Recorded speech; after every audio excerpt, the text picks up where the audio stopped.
5 राज्यों में चुनाव हुए, भाजपा ने 3 जीते, तीनों में सरकार बना दी है और अपनी तयशुदा स्क्रिप्ट को पूरी तरह से लागू कर दिया है। बदलाव के नाम पर नयापन देने के लिए कटिबद्ध भाजपा के राष्ट्रीय नेतृत्व ने आखिरकार राजस्थान में वसुंधरा राजे के दावे को भी स्वीकार नहीं किया है। हालांकि इसी कॉलम में मैं बहुत पहले से यह कहता आ रहा हूं कि वसुंधरा राजे को किनारे करने या उन्हें कहीं और अवसर दिए जाने के मामले में भाजपा नेतृत्व ने 5 साल पहले ही योजना बना ली थी, जिसे अमलीजामा चुनाव पूर्व पहनाया।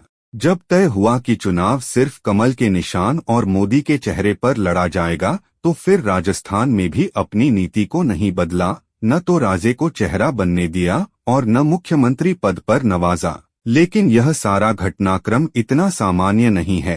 राजेंद्र राठौड़ से लेकर भजनलाल तक के प्रस्तावक बनने तक की कहानी में वसुंधराजे को जाने कितने कितने समझौते करने पड़े हैं, यह पार्टी के बड़े नेताओं के अलावा शायद ही कोई जानता हो। लेकिन भाजपा के अंदर जो भी कुछ हुआ है उसे सामान्य नहीं कहा जा सकता है। कहने को भले ही पार्टी के 3 बार महामंत्री रहे भजनलाल शर्मा के संबंध अमित शाह से लेकर ओम बिरला तक जुटा लिए गए हों और यह स्थापित कर दिया गया हो कि वे बहुत ही समर्पित कार्यकर्ता रहे हैं, भले ही उन्हें सामाजिक न्याय मंच का प्रत्याशी बताकर वर्ष 2003 से ही महत्वाकांक्षी राजनेता बता दिया हो, लेकिन इस बात में अभी भी संशय है कि भजनलाल शर्मा पार्टी की पहली पसंद थे।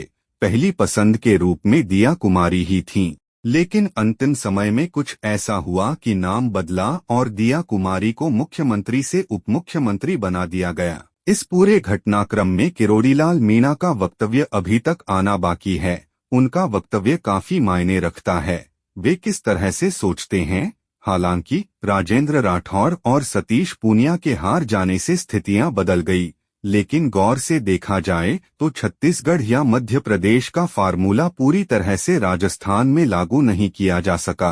अगर ऐसा होता तो वसुंधरा राजे स्पीकर बनती, लेकिन क्या इस बात से इनकार किया जा सकता है कि राजे ने स्पीकर बनना ही नहीं चाहा? कांग्रेस की पिछली सरकार के बीते 5 साल बड़े ही रोमांचकारी रहे हैं। अशोक गहलोत और सचिन पायलट के बीच चली रशाकसी के बाद अचानक से सचिन पायलट का नेपथ्य में चले जाना जितना आश्चर्यजनक था, उससे कम हैरतंगेज वसुंधरा राजे का मुस्कुराते रहना है।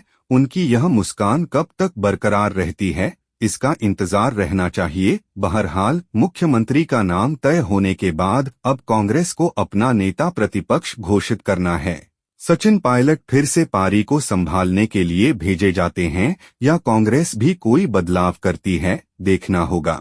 वसुंधरा राजे का बोलना बेहद जरूरी है। वे बोलेंगी, अच्छा होगा। इससे पहले भाजपा उनके साथ किए अपने वादे को पूरा करने की दिशा में सकारात्मक बढ़ा शुरू कर दे। वे वादे जिनके बारे में या तो राजे जानती है या राजनाथ सिंह।